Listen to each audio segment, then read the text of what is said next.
Mark's asked me to continue the Life in the Pack series. This idea that basically as a church we need to grow together, and as a church we need to grow not just spiritually but in relationship with one another. And how all that out of that comes so much wisdom, so much just helping with each other and potential to grow into our own ministries and all that sort of stuff. So to start off, I want to preach out of 1 Samuel 22:2.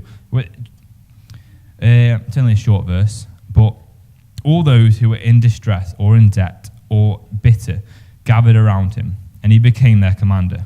About 400 men were with him. So that scripture's basically, we've met David right in the middle of his life, and almost at the beginning of the end of his journey sort of idea. He's just ran away from Saul's kingdom after Saul, the king of Israel, is like after him, hated him, because David's basically the one who should be king. He's the one who should be in charge. He's the anointed king from the world for Israel.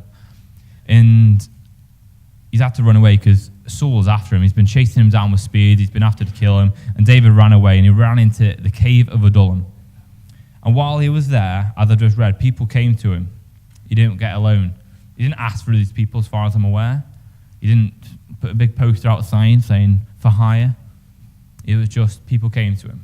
Those who were in distress, in debt, or bitter. Imagine everyone who came to you was everyone who was like, had problems. No one who could help you out. Yeah, it's Ray, as I can hear over there. Imagine Pastor and Ray. I feel sorry for Mark. But yeah, so that's the situation. And while I want to preach about this, I want to talk about the idea that life in a pack brings us from this place of vulnerability, this place where we're in distress, we're maybe bitter or discontent, and all these places where we're hurt and feeling vulnerable, basically. And how David brought his men from this vulnerable place into a valuable place. As later on, if you read to 2 Samuel 23, he lists them as his mighty men.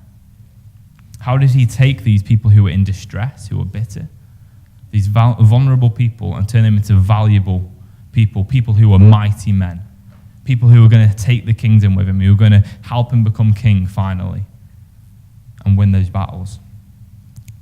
And I'm going to talk about, I've got 5 points, so you can count down if you want to get out for your tea, for your dinner. Bit late, yeah. Tea, 4 hours. And each one of my points is going to be his top 5 men and what their name means. So we have Joasheb Bashebeth, yes, Eleazar, Shammah, Abishai, and Benaniah. See if I do it off the top of my head. See those words.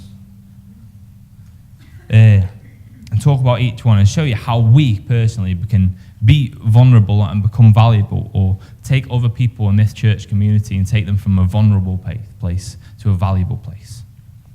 So to start off with, we're going to talk about Joasheb Bashebeth. His name means he who sits on the seat, or thou will make me wise. The idea of wisdom. Wisdom's the idea of having good judgment, to understand, to be compassionate towards people and empathize with their situation. So we can become vulnerable. We can be vulnerable and become valuable by having wisdom. Having wisdom to understand and not poke and prod at people's weaknesses, at their hurts, their pains. To understand that maybe when people come into church, that we can discern a good boundary between them so they don't feel intimidated or that they don't feel hurt and confused. Or maybe when we're out and about, that we can use wisdom to talk about Christ to different people, to talk about Jesus and how he came for us and loved us. And that idea of wisdom. But in Proverbs 4:6-7, talks about wisdom as it can protect us and cover us. Oh no, my phone's broke. 1 Samuel 22. Wow.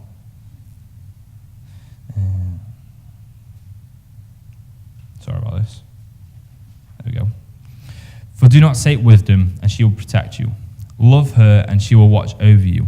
The beginning of wisdom is this: get wisdom, for it cost all you have, but get understanding. Wisdom is like a shield. It protects us, it covers us, it looks after us.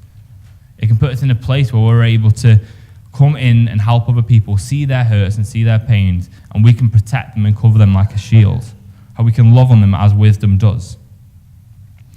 And with vulnerable people, we can learn how to move them into a valuable place. So we can use wisdom for that. But how do we get wisdom? It talks about there how it might cost all that we have. And if you read Proverbs 11:2, it talks about humility is what comes. Humility is how we get wisdom. That place of putting us latter, putting other people ahead of us, to yielding our pride and listening to other people, and have a loving curiosity about different people's circumstances and situations. And in a pack, this provides us this place provides us with an opportunity to have grace for people's pains and their difficulties, to accept that thing that we will think about and maybe have struggle relating to people with. Those controversial Christian subjects of maybe abortion or sexuality or selfishness, politics, alcohol, things like that. It puts us on the inside of other people's situations where we can relate to them and eventually talk to them about these situations, to provide them with the knowledge that we've learned from the Bible of how to deal with that and how to struggle with them and fight with them in those situations to learn the best thing. Albert Einstein talks about how only a fool can know, but the point is to understand. You can only know people from the surface. You can know people's facts. You can learn their labels. You can learn their stories. But the point is to understand. And how do you understand? You get into the middle of their lives. You learn who they are, what they've done, what's happened to them, and feel their pain with them. You can hear the pain in their breath. You can see the hurt in their eyes. You can take every step with them, help them through and carry them through wisdom to gain that opportunity. But in John 7:6, Jesus talks about how wisdom we gain from God. But from that, it's not just sitting alone in your room and reading the Bible, praying and worshiping, which that is true. But it's more about how it talks about, later on, Jesus talked about the Great Commission, and doing what he's told us to do is going out there and fighting and gaining disciples. And we can't do that alone in our room, being also holy but also lonely. We've got to get there and we've got to fight for people one-to-one. And that's how we gain wisdom. Being out there, being with people, gaining that experience. And God will show us how to interact, discern, guide us with those people. Wisdom can move us from this vulnerable place to this valuable place. Point 2 is Eliezer. His name means my God has helped, or the help of God. I'm going to talk about help as the idea that basically we're able to help different people in different circumstances. That me personally, I'm not the best Bible knowledge. I haven't got the best. I can't sing. I'm not the smartest. I can't cook. I can't clean. I can't organize things. I can't really plumb. I'm not very good at selling things or good at fashion. I procrastinate a lot. Yeah, no, that's true. Gonna have to get there. But my point is, I've got a family who can help me with that. I've got a wife, a sister, and a dad who can sing and play different instruments. I've got a mum who knows about the Bible better than the people who wrote it. That's Bev. So if you've got any questions. I've got a brother who's smart beyond his years, and he reads all my assignments for me, all my applications, and he can just go through and sort it all out. Probably should have gotten to read this because the grammar's terrible. I've got a mum who's disciplined, who's trying to lose weight and that sort of stuff, and I need some help with that now. Getting a dad bod, and it's not good because the baby's not here yet. And she's disciplined, and that encourages me to do that. So, teaches me to cook, teaches me to clean. I've got a brother who can plumb. He's good at DIY. He's good at woodwork. He can sort your house out. Might take him time because he's a bit lazy, but he does do it, and he can do it. And the thing is that the point of this is basically we're a family. We pick up other people's weaknesses and we step in with their weaknesses with our strengths. And one thing I want you to take away is I want you to go home tonight and I want you to go to your room and write one good thing that you're at, one bad thing that one thing you're bad at. And then think of a person who's good at your bad thing and somebody who's bad at your good thing. And I want you to go contact them, sort something out, and you help them with that and find someone to help you.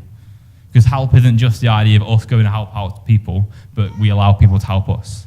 Because we're a family, we're a community, and that's what life in the pack's about working together one-on-one, working as a family unit, as a community, and learning all this stuff. I'm good at being a taxi.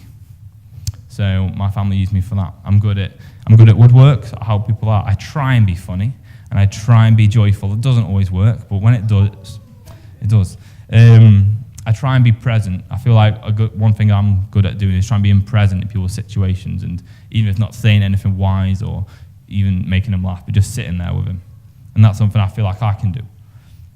And I pick up on those areas where my family feel like they can't, or in those other areas where they feel like they can, I let them in.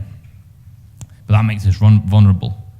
The fact that we've got to let people in our weaknesses, and sometimes it takes a lot of humility to be able to say, sorry, Kelly, can you come help me with my house?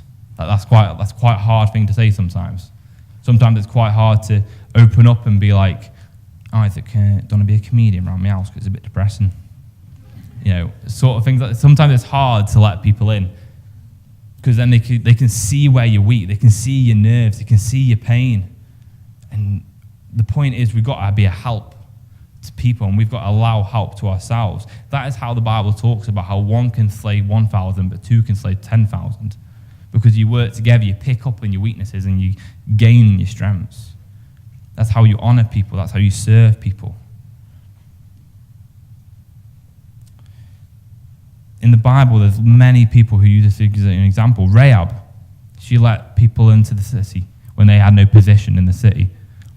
That's an example of how help can raise you to a position to take the battles that you need to win. Peter simply let Jesus use his boat. And now and then he is the rock in which the church is built on. Help can put you into a position where you can now take your dreams, take your potential, take care of everything that you got. Noah, God asked him to build an ark. And through that, he was a help to God to be able to save all the animals, to save his family. And, we have no more dinosaurs, and because of that, but we do have peacocks. David, he served a king, he helped a king. And because of that, he was able to finally be king. He witnessed what was happening, and even though Saul turned on him, it was a place where he was able to gain the experience and the wisdom that he needed to eventually do what he needed to do. To be helpful, we need to be able to take that vulnerability aside and let people in, and also give our time up. Jesus talks about help in the idea of the Good Samaritan. The story of basically some guy was hurt on the side of the road, 3 people walked past. 2 of them were a priest and a Levite. Those people you think would help. And they would walk by. But another guy came up, the Samaritan, and picked him up. And there's a lot of race issues on there. That's like a sermon series in itself.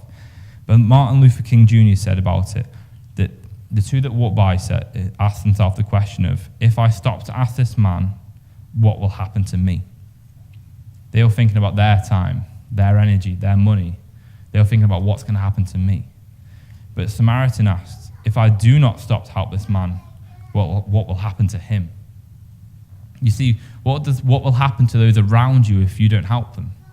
Will they end up being homeless? Will they struggle for the heating? Will they struggle to build their business? Will they lose their job? Will they struggle to learn how to parent? Maybe they'll struggle how to knit for their baby. Cough, cough. But they need that. They need to let people in on that. And if they help, then they have those things rewarded, and then they get to give back. Some people can't carry, but they can knit. Some people can't preach, but they can pray. Some people can preach, but can't pray. Again, cough, cough. People have weaknesses, people have strengths, and we've got to have a grace for the whole area of that. Point 3 is Shammah. His name means desert. Now bear with me for this one, but I'm taking from desert the idea of potential. Potential is the idea of having a future success, developing or building something. The highlight and the excitement of potential is what gets a lot of young people going these days. This idea that, I can be a billionaire by 30 is a big one at the moment. And little things like that. But we have potential to be good parents, to have a good marriage, for God to use us in exceptional ways, to start good ministries, things like that. The potential to step out and to dream and to see things, make things a reality. Personally, I don't always love the word potential because it seems a bit hollow. It seems a bit empty. But potential is basically like faith. Faith that one day God's going to provide, and one day that God's going to give us that dream that he's been talking to us about for a long time. But to have potential and to act on it, you're basically asking, are you willing to do this? Are you patient? It takes time, you see. And are you able to assist other people on the build? The reason why I'm talking about potential in the desert is because basically a desert is shapeable, it's empty, it's a flat land, and if it's not, you can dig it up and move it other places. And you can just dream on that, you can see what can happen. But in a desert, there's no resources. My point of that is you basically need people to fill your desert. You have a dream.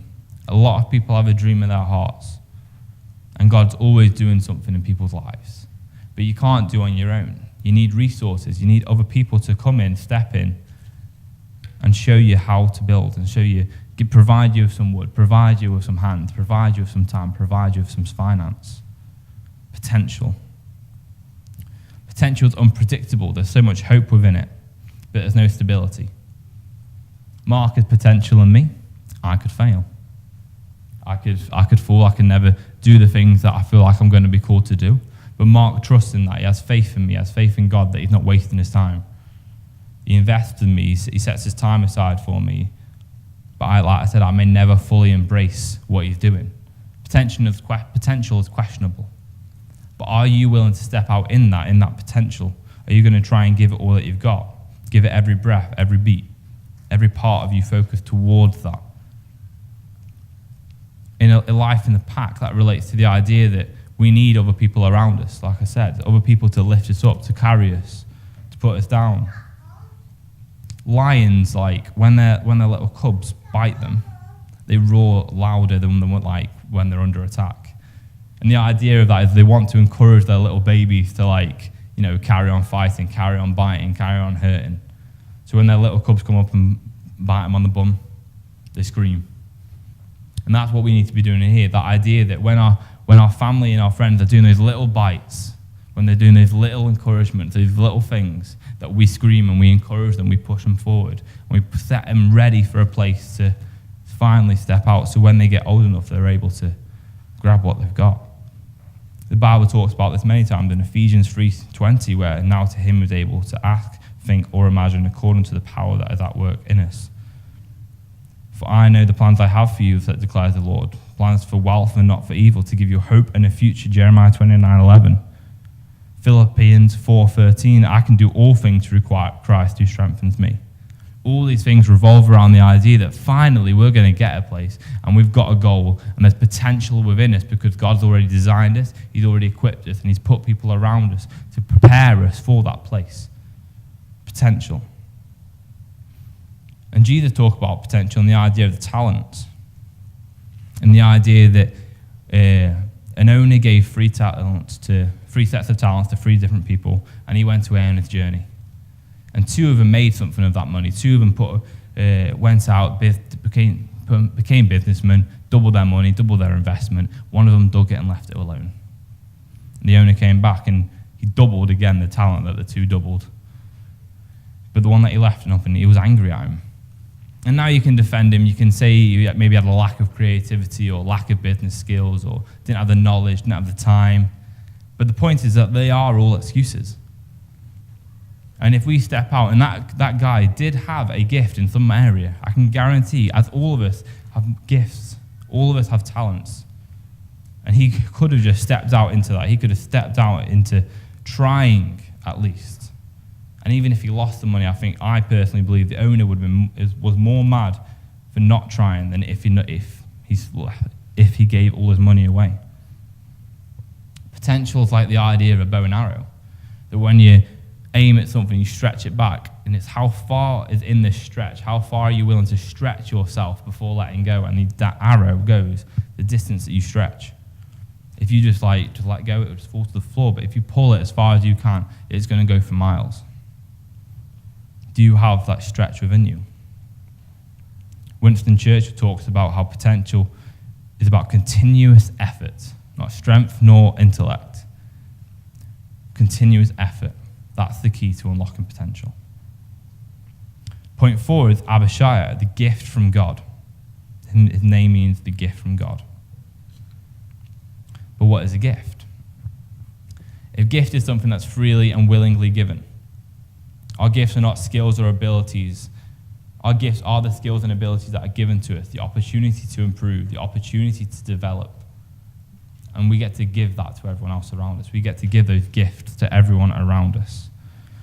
If you want to discover your gifts, find out what you're passionate about, find out what you excel in, find out what you enjoy sometimes more than others. What do you go to school and you get in an area of PE and you're just really enjoying that area, or you start in some art and you're just sitting there and talking to everyone else. You see everyone else is talking to each other and you're there just getting on being silent.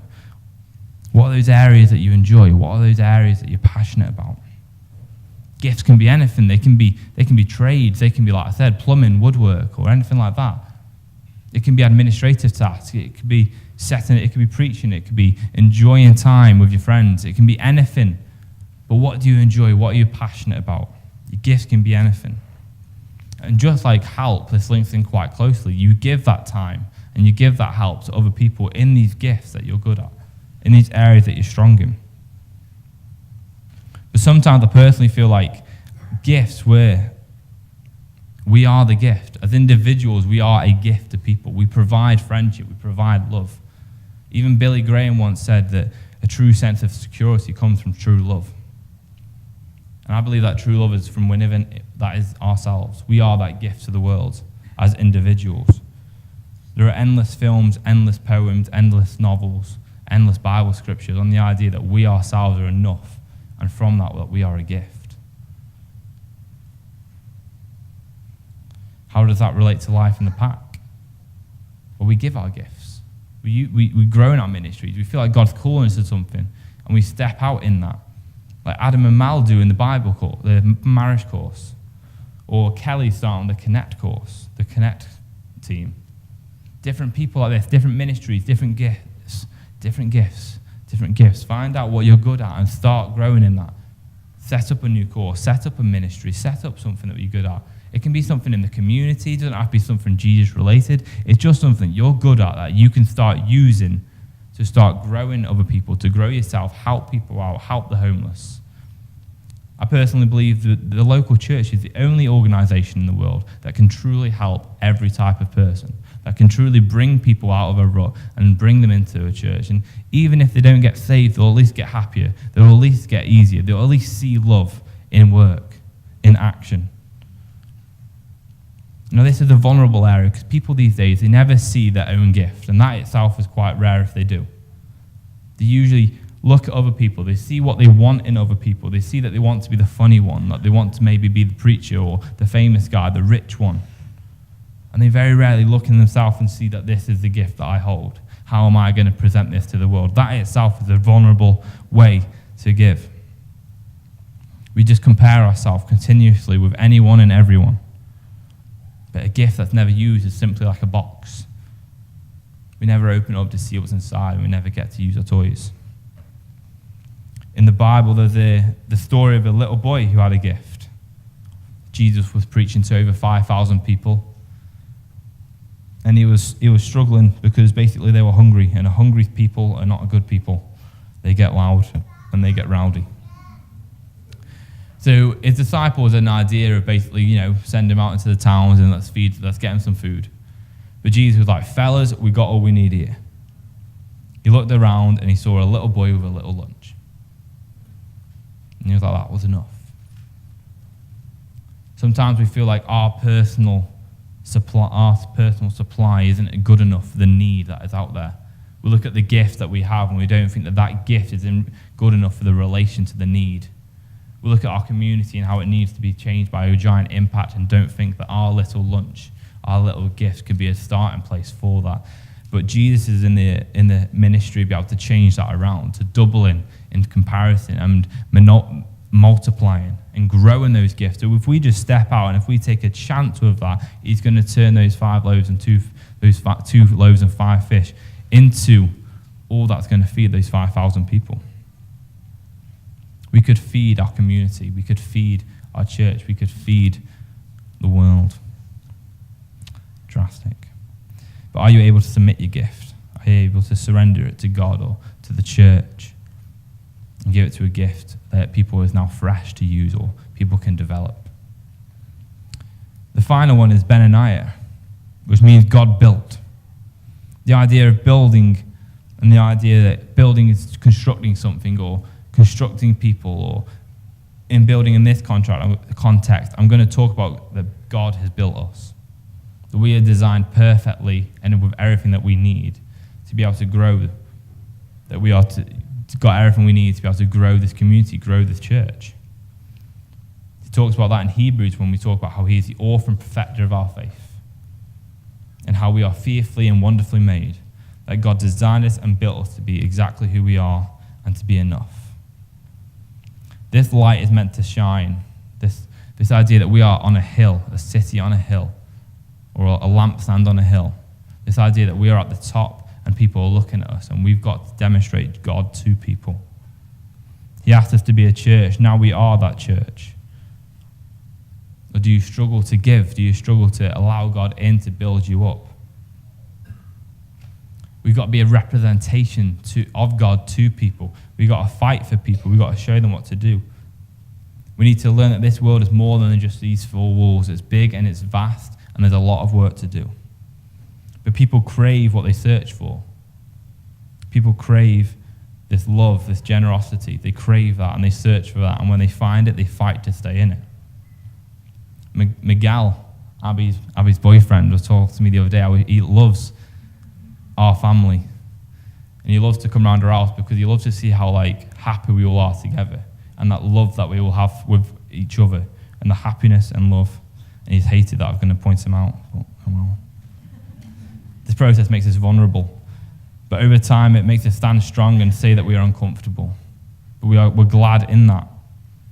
We're glad that we get to use our gifts. We're glad that we get to fight for people. We're glad that we get to eventually be wise.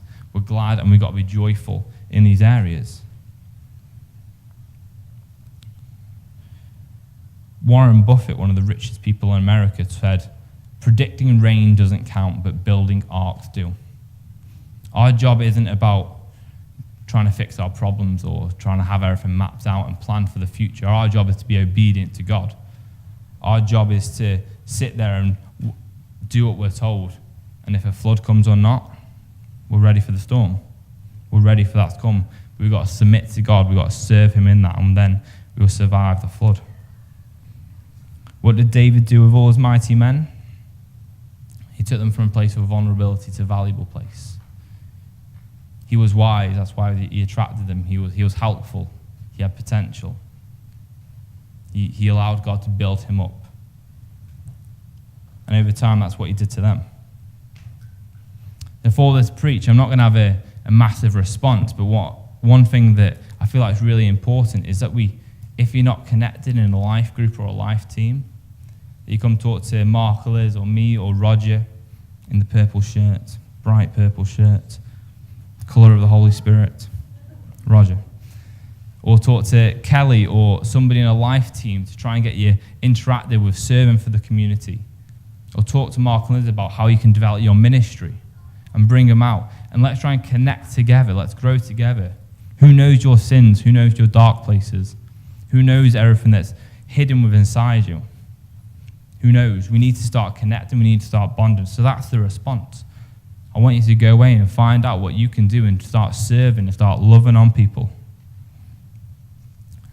When I was doing this preach, I came across the idea of Kit Sagai. Kit Sagai, is that how you say it? Kit Sagai. Kit Sagai is the art of fixing broken things. It's a Japanese old art or hobby where basically when things were broken, they would get them together, they'd get a little liqueur and put pure gold into it. And everything that was broken, if you had a broken bowl, they'd pick it up, put the liqueur with gold in it and fix it with pure gold. And how those broken things would finally come together and look like a work of art. A little extract here says, in Japan they had an old art of fixing these broken things that seem ordinary with gold. Sometimes we feel ordinary, but then we also know that we're broken. It is called Kit Sagai. Kitsagai, the Japanese art form in which it breaks and repairs, are treated as an object history. Beautiful but broken. Broken ceramics are carefully mended by artists with a lacquer resin mixed with powdered gold, silver, or platinum. The repairs are now visible, but yet somehow so beautiful. The art may date back to the late 15th century, reports the Washington Post, when Japanese shogun Ashikaga Yoshima returned a broken piece of Chinese tea bowl which had been repaired with staples. But the owner wasn't happy, and she had some line about liqueur, melted down some golden rings, put them together, and filled it in. It means golden jewellery. And this idea is about how those broken vessels are now so valuable. How us broken vessels, which everything, all the cracks in us, make us feel so vulnerable. How we don't sometimes feel wise, we don't feel like we can help people, we don't feel like we're a gift to the world. We don't feel like how we could ever give anything to God sometimes. How we feel weak, how we feel broken. But other people can come in and they can make us feel like a stronger force together.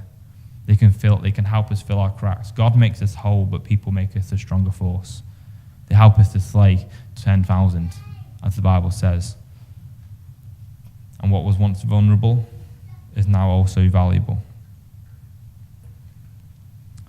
So when you go home tonight, think about those things. Think about what you can offer. Think about those gifts. Think about what you want to grow in and what you want to do for the church, do for God. And let's come back in next week with an attitude to try and do those things. Let's have those conversations throughout the week with your life group leaders, with Mark and Liz, with Roger if you want to get in the life group, with Kelly if you want to help with the Connect team, and other things like that. And let's try and help and change this community. And let's try and help and change the church. So I'm just going to pray to end. Dear God, I thank you for these people. And I thank you that we're vulnerable, but you help us make us valuable. That other people help us make us valuable. And we are now able to go out into the world and we are able to help people. And we're able to change people's lives. And how life in the pack is really about fun, about having a good time, and about growing and making this world a better place. Amen.